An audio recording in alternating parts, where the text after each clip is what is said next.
Bonjour, bienvenue à ce nouveau Café des Lyonnes. Alors aujourd'hui, nous sommes accueillis à Ma Pièce à Belfort, dans les très jolis locaux. Ma Pièce, c'est un concept de maison d'hôtes pour entreprise, donc vous pouvez organiser vos événements. Donc on est accueillis avec mon invité aujourd'hui. Bonjour Morgane Soulier. Bonjour Alexandra. Morgane, vous êtes consultante dans tous les métiers digitaux, numériques, tous ces sujets, mais vous êtes, on l'a dit en préparant l'émission, vous êtes un peu mouton à 5 pattes. Un peu couteau suisse. Couteau suisse, plus joli, vous avez raison. Donc, vous allez nous expliquer un petit peu ce que tout ça veut dire et ce que vous faites, parce que vous avez beaucoup d'activités, vous êtes en train d'écrire un livre notamment, vous êtes spécialiste aussi des questions du métaverse, qui est un sujet assez passionnant et assez captivant. Mais Morgane, première question de l'émission, est-ce que vous êtes une femme engagée et ça veut dire quoi pour vous être une femme engagée ? Alors effectivement, quand vous m'avez demandé de préparer cette interview, vous m'avez posé cette question, quel est le rapport que j'ai à l'engagement ? Oui. Et je me suis posé beaucoup de questions et j'ai beaucoup de... Le mot engagement est un mot qui suscite pas mal de débats et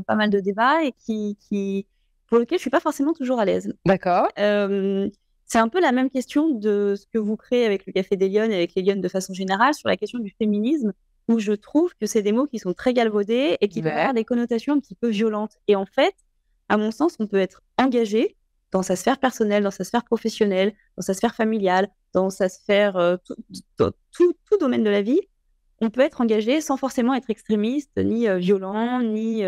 parce que pour vous, vous associez l'engagement à une notion d'extrême. Malheureusement, je trouve qu'il y a une espèce une fois de plus, c'est un mot un peu fourre-tout, un peu valise, un peu galvaudé. D'accord. Et je trouve qu'il faut faire vraiment attention de ne pas rentrer dans des écueils de être engagé, c'est forcément être dans quelque chose de manifestation publique. D'accord. Et à mon sens, on est tous engagés. Okay. Si on se lève le matin, c'est parce qu'on a un but, on a un moteur qui fait que le matin, on a envie d'accomplir quelque chose et du coup, on est forcément engagé dans quelque chose. Donc oui, je suis quelqu'un d'engagé, comme nous tous, finalement, comme tout le monde qui nous écoute, que ce soit une mère de famille qui est mère au foyer, qui s'engage tous les matins pour pouvoir élever ses enfants, que ce soit un politicien, que ce soit un professionnel, que ce soit une femme comme vous, qui avait des engagements pour développer des choses dans la société, ou que ce soit effectivement moi, qui chaque matin me lève parce que j'ai des envies d'accomplir des choses, que ce soit pour moi ou que ce soit pour les autres. Donc, à mon sens, l'engagement, c'est quelque chose de multifactoriel. Et alors, il se concrétise comment cet engagement chez vous, dans votre vie à vous ? Alors moi, comme on l'a dit au départ, je suis un petit peu couteau suisse et j'ai fait plein de choses dans ma vie, qu'elles soient personnelles, qu'elles soient professionnelles. Je vais enfoncer des portes ouvertes, mais surtout ouvrir des débats qu'on va avoir tout au long de cette interview. Moi, j'ai une vie que j'estime un parcours de vie. J'appelle ça un parcours de vie assez atypique, malgré moi, un parcours marqué un petit peu par la maladie, par des parcours de soins un peu compliqués. Je suis une passionnée de nouvelles technologies. Faut savoir ça au départ. Je suis une passionnée de nouvelles technologies. J'ai la conviction que, au-delà de nos a priori, ils ont la force, le pouvoir finalement de structurer, de modifier nos vies, de nous faire rencontrer des personnes qu'on n'aurait jamais l'occasion de rencontrer si on restait dans une sphère très monde, ce que j'appelle monde physique, à l'opposé d'un monde un petit peu virtuel des réseaux sociaux et du monde numérique. Et en fait, ça a structuré tout mon parcours de vie. D'accord. Tout mon parcours de vie, et notamment, je vous ai dit que j'ai une vie qui a été marquée un petit peu par la maladie, par des parcours de soins, et mon engagement au quotidien est marqué par cette envie de véhiculer via le numérique une éducation des gens. D'accord. Comment est-ce qu'on peut utiliser le numérique pour en faire quelque chose à bon escient et pour pouvoir finalement améliorer nos vies, nos parcours de vie. Et si je parle de la santé, c'est parce que avant, comme vous disiez à juste titre, je suis en train d'écrire un livre sur le sujet du métaverse, des intelligences artificielles, avec cette idée d'éduquer les gens à s'en servir à bon escient plutôt que de les subir. Avant cette activité de consultante dans ces domaines-là, j'ai dirigé et construit une entreprise dans le domaine de la santé connectée, toujours avec cette conviction finalement que les réseaux sociaux peuvent aider des communautés de patients à se connecter et pour pouvoir mieux comprendre leur maladie et mieux, après, échanger avec leurs professionnels de santé. Donc voilà, vraiment cet engagement de comment est-ce qu'on aide chacun à se servir du monde actuel pour le monde numérique actuel pour améliorer nos quotidiens. Alors, on va parler de votre parcours juste après, mais moi, j'ai une question qui m'interpelle. Cette question de la place des femmes dans le débat public, elle vous questionne, vous la vivez comment, cette question ? Alors, j'ai un rapport, tout comme l'engagement, tout comme le féminisme, tout comme ces sujets un petit peu polémiques dans la société. J'ai un rapport très personnel, hein, au sujet effectivement de la femme dans le débat public. C'est que je n'oppose jamais, jamais, jamais hommes et femmes. Un peu comme, tout comme le sujet des quotas, qui est un sujet qui, moi, qui m'interpelle parce que j'ai peur qu'en rentrant dans des sujets de quotas, on en délaisse des sujets qui sont très importants aussi, qui sont liés à la méritocratie, par exemple, Ouais. et que les quotas vont susciter plus de friction entre les différentes communautés qu'elles opposent, plutôt que de les rassembler. Donc, quand on parle de femmes dans le débat public, alors évidemment, les statistiques montrent que les femmes sont sous-représentées dans le débat public, que les femmes osent moins prendre la parole que les hommes dans le débat public, elles sont moins visibles. Et à mon sens, effectivement, bien sûr, c'est un problème, mais je- mon positionnement personnel veut que je pense que c'est une erreur d'opposer hommes et femmes. C'est D'accord. surtout, on est des êtres humains avant tout comme c'est une erreur d'opposer les différentes ethnies, les différents genres, les différentes religions. Et bien sûr, enfin, et ce serait une erreur de ma part aussi de dire qu'il n'y a pas de différence. Il y en a forcément dans notre culture, dans la façon dont on est éduqué. Alors, Mais est-ce que vous trouvez qu'elles manquent de quelque chose, les femmes, pour réussir? On les voit non, moins? Non? pour moi, ça n'a jamais été un problème d'être une femme et Ouais. je me suis jamais considérée à l'opposé d'un homme dans tout ce que je pouvais faire. Par contre, je pense que alors, elle manque de rien, à mon avis, biologiquement, intellectuellement, techniquement, matériellement. Elle manque certainement à la fois, je pense qu'elles sont victimes justement de cette euh, idée commune qu'elles sont moins capables, qu'elles ont moins le temps, qu'elles ont qu'elles ont moins oui, le temps. Elles se laissent enfermer Elles se finalement laissent dans enfermer, à ça. mon Ouais. avis, effectivement, dans des espèces de clichés. Et puis, alors moi, c'est difficile pour moi de prendre la parole sur ces sujets-là parce que j'ai pas d'enfant, que finalement, je suis assez libre de mon temps. Mais de ce que j'entends de mes amis qui courent les nounous, les écoles, d'aller faire les courses, et ce qui est encore actuel, malheureusement, Bien sûr, les dans le monde activités. actuel, les activités. Et elles disent elles-mêmes, c'est pareil, mot très galvaudé, mais ce mot de charge mentale, Mm. où mes amies elles-mêmes me disent, mais en fait, moi, à la fin de mes journées, je suis épuisée. Et mon mari, qui est adorable, mais finalement, il se rend pas compte que je fais ça, ça, Mm. ça, et qu'à la fin de la journée, et je pense que c'est peut-être ça un petit peu qui est que encore aujourd'hui, dans le monde, en Dans lequel 2023, nous vivons. ouais, dans le monde de 2023, et ben, et je suis convaincue que moi, ces amis-là, si elles demandaient à leur mari, bah, est-ce que tu peux faire la lessive, est-ce que tu peux faire ci, est-ce que tu peux aller faire les courses, ils le feraient certainement. Mais peut-être elles se mettent des responsabilités parce qu'elles pensent que, enfin, dans le débat actuel, ou en tout cas dans l'idée qu'on se fait, que nous, les femmes, on se fait des responsabilités Oui, qu'on c'est doit ça. avoir, À la et ben, représentation que nous avons. ouais, dans la représentation qu'on a de ce qu'on devrait faire, et ben, les femmes se mettent les responsabilités de ben, c'est à moi de faire les courses, c'est à moi de faire à manger, c'est à moi de faire les lessives, c'est à moi d'emmener les enfants à l'école, c'est à moi de... Et donc, finalement, ben, effectivement, il y a moins de temps pour être dans la sphère médiatique si on a tout ça à faire. Alors, Morgane, parlons un peu de votre parcours. Donc, vous êtes lyonnaise, Oui, vous êtes née à Lyon, née à Lyon, pur produit lyonnais. pur produit lyonnais. Vous êtes née où? Alors moi, je suis née à Lyon 8e. J'ai grandi donc dans un milieu extrêmement privilégié dont j'ai conscience. J'ai grandi dans les Monts d'Or, Ouais, où je suis restée jusqu'à mes 20 et quelques années. d'accord. J'ai une grande sœur, un petit frère, une famille super. On a vraiment, voilà, j'ai une enfance assez dorée. Enfin, Ouais. vraiment, j'ai conscience d'avoir grandi dans un milieu vraiment très privilégié. J'ai fait des études dans une école de commerce à Lyon. Ah, vous vouliez faire quoi quand vous étiez petite? Est-ce que vous aviez un rêve? Vous parliez tout le temps à vos parents que... Non, pas Pas forcément? tellement. J'ai un regret dans la vie qui est que j'ai pas tenté de faire des études de médecine. D'accord. J'ai été une élève assez moyenne, en fait, pour te Ouais. dire. Jusqu'au lycée, j'étais une élève assez moyenne. J'ai pas tenté de faire des études de médecine, que j'ai énormément regretté après coup, parce que peut-être ça rejoint peut-être le débat qu'on a eu avant. Je pense que je me disais que j'étais pas capable, j'avais pas confiance en moi, C'était pas pour vous. c'était pas pour moi, je n'y arriverais pas, du coup, je serais en échec. Donc bon, je sais pas, voilà, j'ai Ok. pris des décisions qui n'étaient pas forcément celle qui me rendait fière au moment où j'étais prise. J'ai fait une école de commerce, un petit peu comme pour le coup, mouton, quoi. D'accord, vous avez suivi le chemin. Ouais, j'ai suivi le chemin. Ma sœur faisait une école de commerce à Paris. J'ai fait une école de commerce à Lyon en me disant, bon, bah, c'est peut-être ce qui va m'ouvrir le plus de portes. D'accord. Je n'ai aucun regret parce que je pense que ça m'a ouvert beaucoup de portes. Ouais. Et à l'issue de mes études, j'ai fait une année de stage de fin d'études à Singapour. D'accord. Et après, j'ai commencé à travailler à Paris. Alors, stage de fin d'études à Singapour, vous faites quoi comme stage? Enfin, c'est quoi le domaine? Alors, anecdote très, très rigolote. Je suis allée à Singapour dans le cadre une fois de plus de mon stage de fin d'études. C'était obligatoire de faire une année à l'étranger. Et via mon école de commerce à l'EM Lyon, je trouve un stage pour aider l'entreprise française qui avait les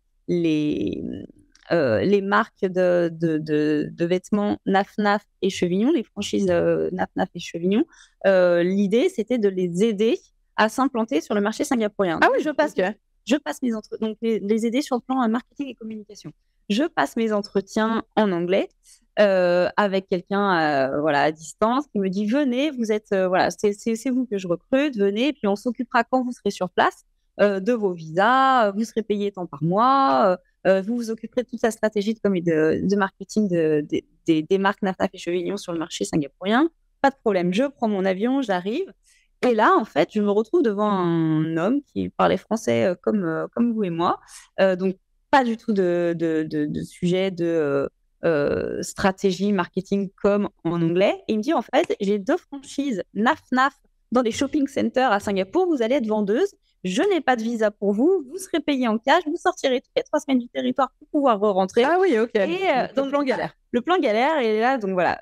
Et en fait, sur place, je me suis démenée pour trouver un stage sur place. J'ai appelé les ambassades. J'avais des contacts ici à Lyon, notamment auprès du directeur général. J'étais la babysitter des enfants du directeur général de Electronic Arts. D'accord. Ici à Lyon, dont le siège social est ici à Lyon. Et je me suis retrouvée du coup à faire du marketing et de la communication pour Electronic Arts à Singapour. Donc il ne faut pas négliger le babysitting, si je comprends bien. Il ne faut pas négliger le babysitting, il ne faut pas négliger de faire des petits jobs et de trouver des contacts et d'être un peu malin. D'être proactive et de solliciter son réseau, même si on pense qu'on n'a pas de réseau, finalement, c'est juste babysitter de ses enfants. On trouve toujours quelque chose. Ouais. Ok, donc là, vous rentrez et donc là, vous vous lancez sur quel type de carrière? Alors, quand je rentre à Lyon, je suis diplômée de l'EM. Et c'est là que commence cette conviction que les réseaux sociaux, que le numérique, je suis vraiment passionnée d'innovation depuis toujours avec cette idée j'aime bien identifier des choses naissantes pour essayer de comprendre comment est-ce qu'ils vont finalement façonner notre avenir et façonner notre quotidien. Donc là, je rentre chez Orange et première mission chez Orange, on me dit, c'était en 2007-2008, on me dit, il y a un truc nouveau qui s'appelle Facebook. Est-ce que tu peux regarder? Et est-ce que tu peux créer la première page Facebook du groupe Orange? D'accord. Ce que j'ai fait, 2007. Moi, absolument convaincue que ça allait être quelque chose d'assez phénoménal. Et quelques années plus tard, 2-3 ans plus tard, on m'a confié la stratégie d'intégration de Netflix sur le marché français. Ah oui, ok. Donc vraiment toujours ces trucs un petit peu naissants et toujours liés aux nouvelles technologies, effectivement.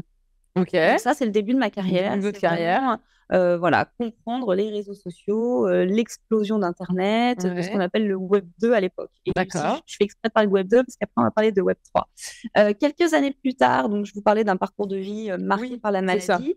J'arrête de travailler chez Orange, j'ai des hospitalisations à répétition pour des maladies alimentaires. Et au cours d'une hospitalisation, je m'ennuyais. Hospitalisation très longue, je m'ennuyais. Et du coup, je me dis, tiens, comment est-ce que je peux finalement remplir mon quotidien? Et là, j'ai créé à distance ma première boîte de consulting où j'accompagnais des entreprises à développer leur stratégie sur Instagram. C'était le début d'Instagram, c'était en 2015, le début d'Instagram en France, finalement, l'explosion d'Instagram en France.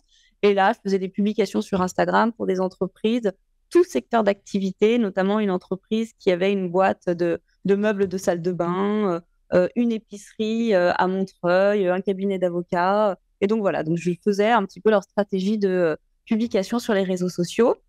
Et puis, avec cette expérience, justement. Donc là, c'est un truc que vous avez créé, et puis vous êtes allé vous-même, Ouais. vous avez démarché des entreprises. Ouais, depuis mon petit lit d'hôpital. Ah ouais, non, mais c'est incroyable. J'ai démarché des entreprises, je les ai contactées. C'était le début d'Instagram en France. Ok. Donc effectivement, c'est quelque chose qui commençait à faire le chemin dans toutes les bien sûr. entreprises qui se disaient On ne savait pas forcément comment faire. Exactement.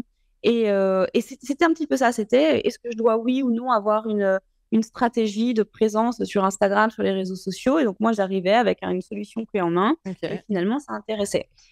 Et puis, quand j'étais aussi dans cette petite chambre d'hôpital, justement, avec cette idée d'Instagram, je partageais mon vécu sur les réseaux sociaux. Ouais. Voilà ce qui est en train de m'arriver. Alors, j'étais très anonyme à l'époque, très anonyme. Je ne montrais jamais mon visage, je ne disais jamais le nom de l'hospitalisation où j'étais, mais je partageais mon vécu.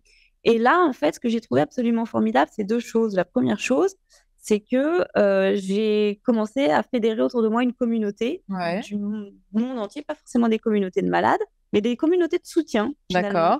Et là, ça a été assez phénoménal parce que j'ai reçu des confitures d'une dame qui était à Marseille qui m'a envoyé des confitures maison. J'ai une personne qui est partie au bout du monde pour son voyage de noces qui m'a écrit une carte postale. J'ai un homme qui, à New York, m'a fait livrer des fleurs.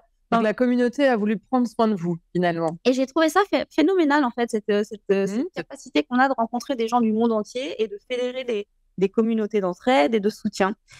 Et donc, j'ai voulu encore continuer à partager un petit peu mon vécu. Et quand je suis sortie de l'hospitalisation, je me suis rendu compte que moi, ça m'aidait, en fait. Ça m'avait aidé. Cette communauté m'avait aidé. Et puis, vu que c'était des maladies liées à l'alimentation, je prenais en photo, finalement, à l'hôpital, mes plateaux repas pour deux raisons. La première raison, c'était que j'avais conscience qu'il y avait des gens qui n'avaient pas la chance d'être hospitalisés dans des lieux phénoménaux comme j'ai eu la chance de connaître. Et du coup, je trouvais que ça aidait de partager mes plateaux repas pour que les personnes qui étaient hospitalisées puissent avoir conscience de ce que pouvait être une alimentation dans le cadre d'un rétablissement et dans le cadre d'une guérison. Les alimentations standards qu'on donne aux personnes hospitalisées pour se soigner d'une maladie alimentaire. Ça, c'était le premier point. Donc, j'ai voulu partager ça pour que des personnes puissent en bénéficier. Le deuxième point, c'est que moi, quand je suis sortie d'hospitalisation, ça m'aidait de continuer à prendre en photo mes repas et de les partager avec mes professionnels de santé pour qu'ils puissent me dire, en fait, là, il y a ça qui ne va pas. Et puis leur dire, mais là, j'ai mangé ça et j'ai extrêmement mal au ventre. Au contraire, aujourd'hui, voilà ce que j'ai mangé et finalement, je me sens bien. Et du coup, petit à petit, à la fois dans un auto-monitoring, mais aussi de pouvoir partager mon vécu avec mes professionnels de santé et finalement d'exploiter de la data. Exactement. Et donc, c'est là qu'est née l'idée de Philips, mon entreprise dans le domaine de la santé connectée, qui était tout un média qui a rassemblé plus de 5 millions de personnes. C'est incroyable. Donc, vous avez créé un média sur la base de cette expérience. Une application, une interface dédiée aux professionnels de santé. D'accord. Et qui permettait finalement à la fois aux patients de mieux communiquer avec leurs professionnels de santé, à l'ensemble des professionnels de santé qui gravitaient autour du patient, d'être connectés entre eux pour mieux prendre des décisions multidisciplinaires finalement. D'accord. Et à des patients et à leurs proches d'accéder à des articles, des informations qui leur permettaient de mieux comprendre leur maladie. Donc, il y avait un podcast, il y avait un magazine, il y avait une application, une interface, la communauté sur les réseaux sociaux. Et c'était 5 millions de personnes qui suivaient tout ça. Ouais. C'est gigantesque. Mais en plus, vous touchez un domaine qui est hyper compliqué en France, le domaine de la santé, parce qu'il est très réglementé et très codifié. Faire travailler tous ces gens ensemble, notamment, j'imagine, les professionnels de santé, ça n'a pas dû être simple. C'était pas évident au départ. Donc, ça rejoint le débat du départ, qui est quand on est une femme, est-ce que c'est difficile? Finalement, quand on est un patient, est-ce que c'est difficile? Et j'avais cette crainte du fait qu'on me dise, mais non, mais vous êtes une patiente, vous n'avez pas conscience, vous n'avez pas fait d'études de santé, vous n'allez pas nous dire ce qu'on doit faire. Et ça a été totalement différent de ce que je pensais. C'est qu'au contraire, on m'a ouvert des portes, les professionnels de santé étaient extrêmement ouverts à collaborer et essayer de comprendre finalement. On parle beaucoup de père aidant en ce moment. C'est la notion du père aidant qui est comment est-ce que le patient qui a vécu des choses peuvent apporter des choses à la science, peuvent contribuer finalement à l'évolution des parcours de soins. Et donc, c'est ce qui s'est passé. Par contre, parce que la question suivante, ça va être pourquoi est-ce que vous avez arrêté finalement? Alors, c'est vous avez arrêté, Et donc, j'ai arrêté pour plusieurs raisons. La première, c'est qu'effectivement, dans le système de santé français, très régulé, c'est très difficile de trouver un modèle économique qui soit pérenne. Alors, on n'est pas des philanthropes, malheureusement, et moi, ça me prenait 18 heures par jour minimum. J'étais passionnée, mais vraiment, Oui, vous l'avez porté toute seule à bout de bras. Ouais, exactement. Pendant combien de temps vous avez mené ce projet? 4-5 ans. Ah oui, quand même. J'ai trouvé ça phénoménal. J'ai appris énormément. J'ai rencontré des personnes qui aujourd'hui font partie soit de mon réseau professionnel, soit de mon réseau amical. Mes meilleurs amis, je les ai rencontrés dans ce domaine-là. C'était phénoménal, mais avec un modèle économique qui n'était pas évident à trouver, le Covid qui arrivait par-dessus, et puis un sujet qui était extrêmement personnel et qui du coup m'accompagnait au quotidien et duquel j'ai voulu me détacher un petit peu. Sortir, vous extraire de ça. Exactement, me détacher un petit peu. Et c'est là qu'arrive l'activité que je mène aujourd'hui. C'est que, en fait, en 2021, pour m'aider à développer Philip, qui était ce média, j'ai voulu faire une formation complémentaire à Sciences Po Paris, qui s'appelait Management des médias et du numérique, pour lequel j'ai dû rédiger un mémoire.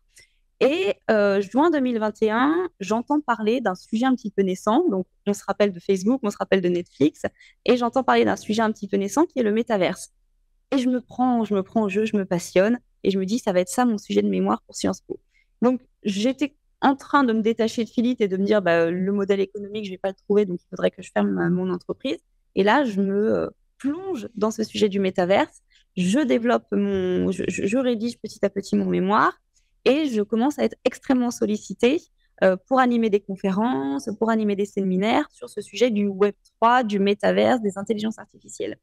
J'ai rédigé mon mémoire et là, je suis contactée ou je contacte, je ne sais plus exactement comment ça s'est fait, par une grande maison d'édition qui est la maison d'édition Grasset, pour lequel je dois rendre un manuscrit demain sur ce sujet du métaverse. À l'exclusivité. Exactement. Avec cet objectif de rédiger un livre qui s'appelle Au-delà du métaverse, comprendre le monde qui vient, avec cet enjeu très pédagogique de pas du tout en faire quelque chose de technique, d'illisible, mais c'est vraiment comment est-ce qu'on peut accompagner chacun à comprendre le monde qui vient, parce que c'est des mots qui font peur quand on parle d'intelligence artificielle, de fuite des données, de métaverse, de réseaux sociaux. On a un rejet en ce moment de la société de tous ces sujets numériques. Alors que, bon gré, mal gré, on est obligé de les exploiter au quotidien, de les utiliser au quotidien. Mais finalement, si je résume un peu votre parcours, en fait, c'est vous qui avez été le propre moteur de votre parcours. Vous avez rebondi, construit les choses de manière très empirique, si je vous entends. Ouais, alors, il y a une citation de Michelle Obama, moi, que j'aime énormément, qui est il y aura toujours tout un tas de gens pour vous aider, mais ils ne viendront pas frapper à votre porte pour vous chercher. Et ça, en fait, je trouve ça fondamental d'intégrer cette notion dans la vie. Après, voilà, c'est de se dire, on a tous la capacité de... moi, j'ai cette conviction-là, en fait. On a tous la capacité de faire plein de choses. On se met souvent beaucoup de barrières. Et je pense que la chance, entre guillemets, que j'ai eue dans ma vie est qu'avec ce parcours de soins très compliqué, j'ai été très seule. J'ai été très isolée. J'ai fait des années d'hospitalisation. Mes amis avançaient dans la vie, moi, j'avais l'impression d'être dans un statu quo total. Donc et j'avais pas d'enjeu du coup. Je me disais, mais en fait, je suis seule, j'ai pas d'enjeu, il y a pas de. Au pire, je vais mourir. Au mieux, je vais aller super bien. Et du coup, je me suis jamais mis de barrière. Et c'est ce qui fait que, pour reprendre une fois de plus cette citation de Michelle Obama qui est, mais allez frapper à des portes et le pire qui puisse vous arriver, c'est qu'on vous ouvre pas. Le mieux qui puisse vous arriver, c'est qu'on vous ouvre. Quand j'ai voulu créer ma boîte dans le domaine de la santé, j'ai fait une liste de personnes en me disant, tiens, si ces personnes-là acceptaient de me donner un petit peu de leur temps pour m'aider à comprendre comment construire une entreprise dans le domaine de la santé, une fois de plus, je suis pas médecin, j'ai pas fait d'école d'ingé, donc développer une application, c'est très difficile. Comprendre le domaine de la santé, c'est très difficile. Et donc, j'ai fait une liste de personnes, à la fois des technophiles, à la fois des chefs d'entreprise, à la fois des gens, des financiers, à la fois des politiques, à la fois des médecins. Et puis, j'ai envoyé des mails à Xavier Niel, à des grands médecins, à des gens beaucoup, beaucoup plus anonymes. Parce qu'une fois de plus, moi, je mets aucune hiérarchie dans la vie. À mon sens, Xavier Niel n'est pas plus important que le chef d'entreprise lyonnais qui, finalement, essaye de faire marcher sa PME au quotidien. Et ces gens-là m'ont répondu. Et j'ai passé 10 minutes, une demi-heure, une heure, un déjeuner, une soirée avec des gens tout le niveau de la société qui m'ont apporté leur aide. Et j'ai trouvé ça phénoménal. Donc, c'est un peu ça le conseil que vous donneriez aux Lyonnes qui nous écoutent. C'est vraiment d'oser et construire son propre projet et d'aller taper aux portes. Exactement, aller taper aux portes, ne jamais considérer qu'on n'est pas légitime, parce que la légitimité, on peut la gagner. Moi, il y a 2 ans, jamais j'aurais été capable de vous parler de métaverse ou d'intelligence artificielle.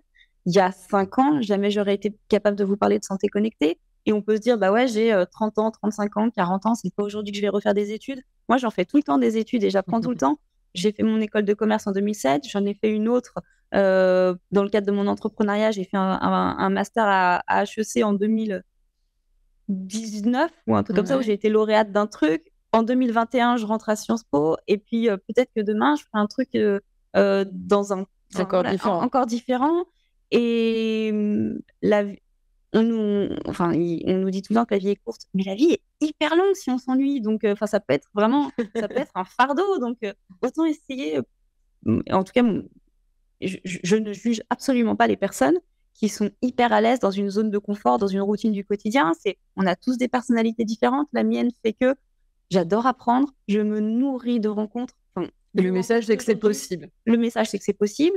Et que je pense que la vie est faite de rencontres, de très belles rencontres. Et c'est ce qui fait que qu'on continue à s'épanouir et à évoluer au quotidien. Alors, Morgane, dernière question de l'émission. Si vous aviez une baguette magique, qu'est-ce que vous feriez, vous, pour que les femmes, elles soient plus visibles dans l'espace public, plus impliquées, pour ne pas dire engagées? Ouais, alors, c'est une question qui est très compliquée. Si j'avais une baguette magique... Répondons de manière simple. Ouais, si j'avais une baguette magique, déjà, je les pousserais à arrêter de se mettre des barrières et surtout à aller frapper au maximum de portes, Peut-être faire une liste selon les secteurs d'activité de personnes qu'il faut contacter une fois de plus, tout niveau hiérarchique. Eh bien, écoutez, Morgane, merci d'avoir pris ce café des Lyonnes avec nous ce matin. Je pense qu'on va encore entendre parler de vous pas mal dans les prochains mois à Lyon. On aura le plaisir, en tous les cas, de découvrir votre livre quand il paraîtra. J'espère que vous nous ferez l'honneur de faire une soirée avec les Lyonnes pour qu'on puisse en parler du métaverse, parce que c'est un sujet qui nous passionne. En tous les cas, j'espère que vous avez apprécié ce café. Je vous souhaite une bonne semaine et je vous donne rendez-vous la semaine prochaine pour un nouveau Café des Lyonnes.